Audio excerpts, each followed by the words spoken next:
Bismillahirrahmanirrahim. Assalamualaikum warahmatullahi wabarakatuh. Hi students, how are you this morning? You must have had a very good night. Okay, you must be fresh today. Insya Allah ya. Keadaan dari semua sehat-sehat saja, segar ya.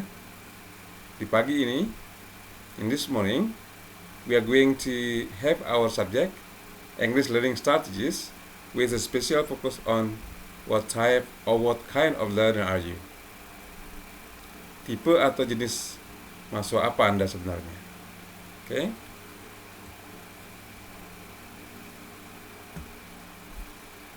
There are many kinds of learners actually. Some learners are very fast, some are slow. Some like numbers, some like words. Some students like general idea, while some others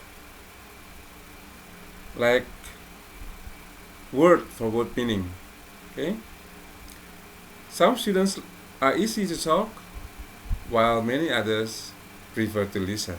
Jadi adik-adik sekalian, ada banyak macam kita sebagai pembelajar.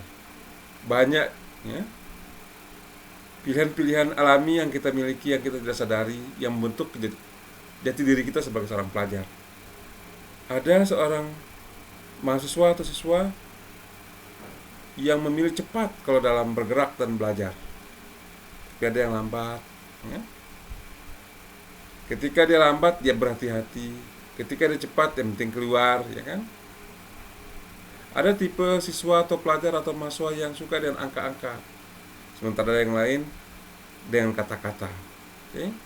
Yang suka kuantitas, sementara yang lain suka dengan cerita atau narasi. Ya? Menggunakan kata atau kalimat, sementara yang lain tadinya dia lebih suka kepada menghitung ya.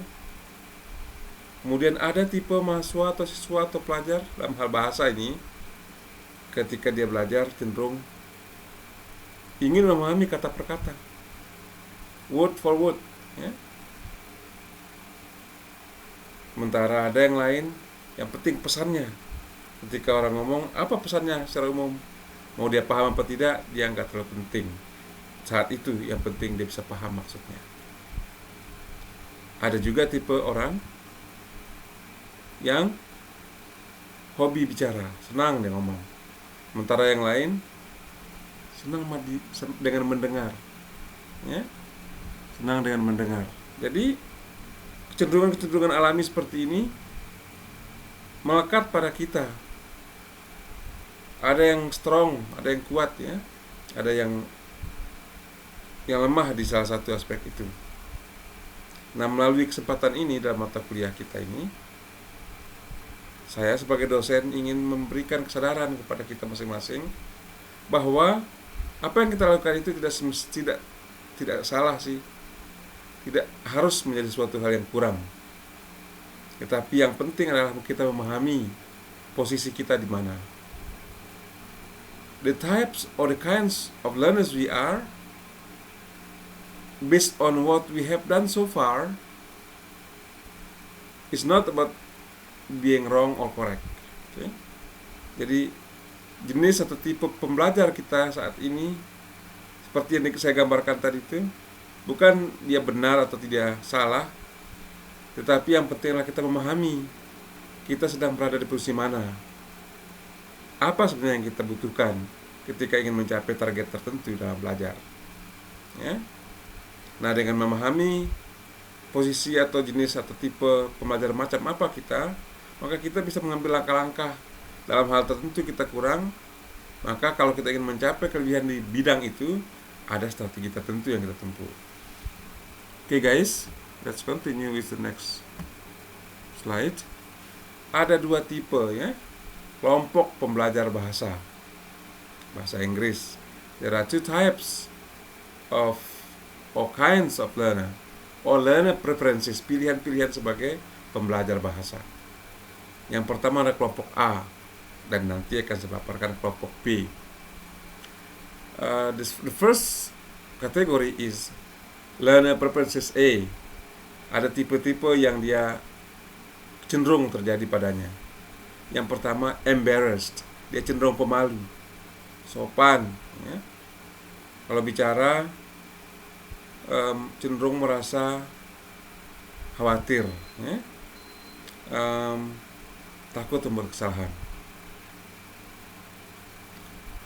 Jadi mungkin itu bawaan kita sebagai anak atau sebagai orang yang mengedepankan adat, mungkin kan, orang tua yang harus kita hargai. Itu tidak salah. Tetapi dalam konteks belajar berbahasa, kita harus bisa tempatkan embarrass itu, rasa malu itu tidak pada tempatnya, ya. Embarrass itu, rasa malu atau mungkin shy, itu lebih pasnya dalam kehidupan sehari-hari kita berinteraksi, ya. Dalam hubungan dengan belajar bahasa, embarrass ini merupakan tipe yang kurang pas, ya, yang harus kita move on, ya.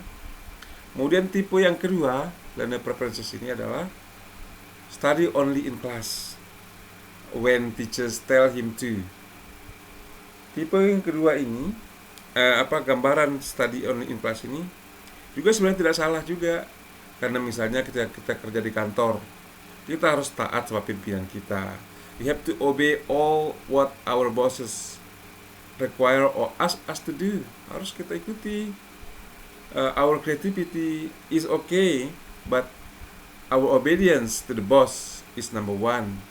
In military service, for example, di militer, di kantor-kantor pemerintah cenderung menekankan kepada layanan-layanan teknis berdasarkan panduan yang sudah jelas.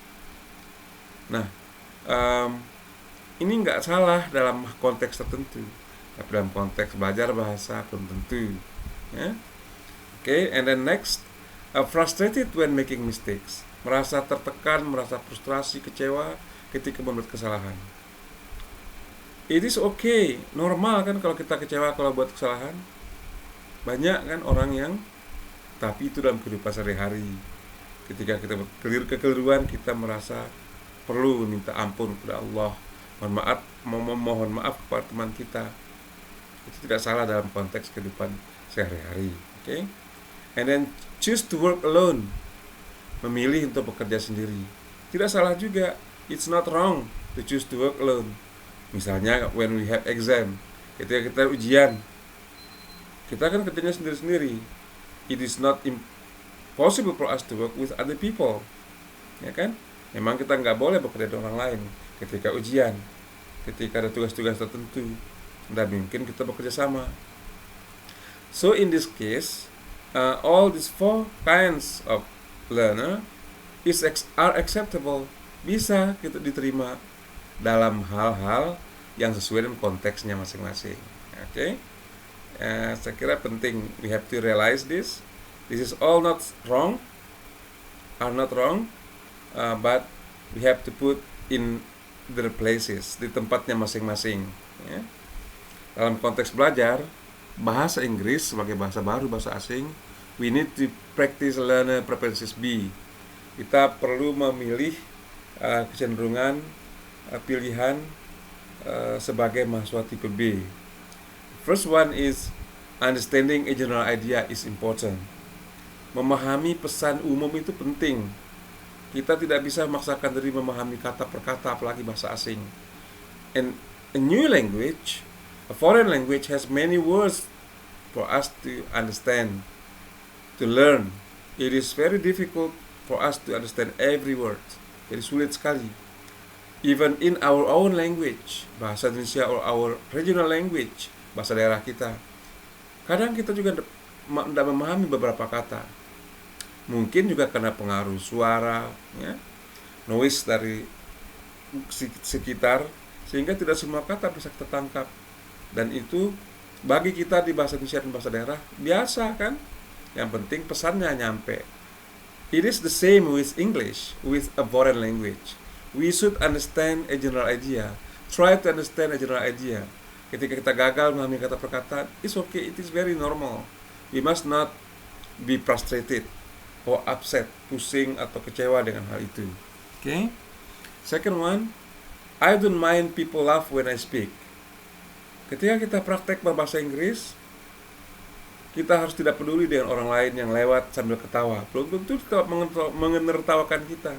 Bahkan, when they laugh at us because our speaking is bad, our grammar, our vocabulary is not correct, mungkin tata bahasa kita, kemudian kosakata kita keliru, menurut mereka, mereka ketawa, tidak ada masalah bagi kita, because we are learning. We have to pass all difficulties. Kita harus melewati kesulitan, melewati hambatan-hambatan sebelum sampai ke tahap mahir. Kalau kita ingin mahir langsung, it is impossible. Mau orang ketawa, mau orang bahagia, sedih, atau marah, gembira, when they look at us, when they see us speaking, correct or wrong, doesn't matter. Oke, nggak usah pikirkan. Nah, karena kita secara alami memang harus mempraktekkan kesalahan-kesalahan dulu. Karena bahasa begitu kompleks, rumit, tidak mungkin bisa kita kuasai dengan hafalan sesaat. We need to practice, and in our practice there will be a lot of errors and mistakes before we go and become a very good speaker or communicator in English or a foreign language. We surely will pass a lot of difficulties, making mistakes and errors. Okay? And then I study everywhere on my own. Ini keyword juga. Kalau di konteks A, hanya ketika diperintahkan karena memang tipe pekerjaannya sebagai penjaga pintu gerbang, sebagai tukang pos, misalnya pegawai kantor, mereka tidak boleh kreatif. Kalau kreatif nanti salah, nggak melaksanakan perintah. It is normal in that context. But in English learning context, if we only do learning when we are asked to, we will not be developing ourselves. We are not going to be growing, okay? Kita nggak akan tumbuh dalam pembelajaran kita. So, it is very important for us to study everywhere on our own. Kita harus belajar sendiri. Kita harus belajar dimanapun kita berada, mau ada perintah guru atau tidak ada, tidak penting. Yang penting kita harus praktekkan, belajar kosakata, belajar tata bahasa, habisi buku di mana ada waktu kosong, gunakan. That's a very important step. Dan ini sangat tepat untuk pembelajaran bahasa asing, pembelajaran pada umumnya. Beda dengan konteks pekerjaan di kantor, pegawai dan sebagainya. Okay? And then making mistake is normal in learning a new language. Kan? Sama kayak yang saya katakan di atas tadi. Membuat kesalahan dalam hal tata bahasa, ya, termasuk pemilihan diksi, normal dalam belajar bahasa asing. Kita akan melewati tahap-tahap itu sebelum menjadi orang yang mahir. Before we become a fluent speaker, an accurate speaker, we will pass a lot of mistakes. We will practice a lot of mistakes. It is normal. Ingat, sangat normal kalau kita buat kesalahan dalam belajar berbahasa. Tapi dalam kehidupan sehari-hari, tentang sopan santun, tentang agama, memang bukan tepatnya untuk buat kesalahan. Kita berusaha untuk berbuat sebaik-baiknya kebaikan dan berhati-hati. Tetapi dalam konteks belajar, kesalahan itu adalah tahapan menuju kepada kemampuan yang fasih atau kemampuan yang benar dalam hal penguasaan tata bahasa. Okay? And then the last one, salah satu ciri tipe pembelajar B dalam belajar bahasa adalah enjoy working with other people. Because when we only practice with ourselves, we don't know how much we learn. But when we work with other people, we can be criticized, kita bisa dikritik, kita bisa juga memberi masukan ke dia. We are genuine, ya, komunikatif, dalam komunikasinya itu lebih asli, just like our daily life, okay? So by having practice with other people, we will, insyaallah, ya, we will other people here, okay? With other people,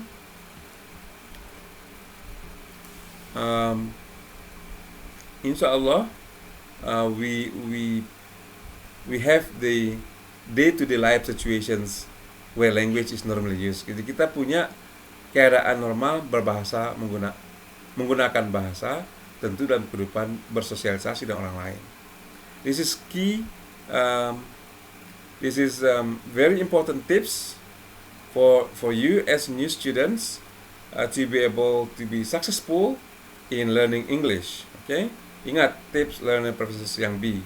Perbanyak praktek, ya, listening, speaking, reading, writing, apapun. Okay?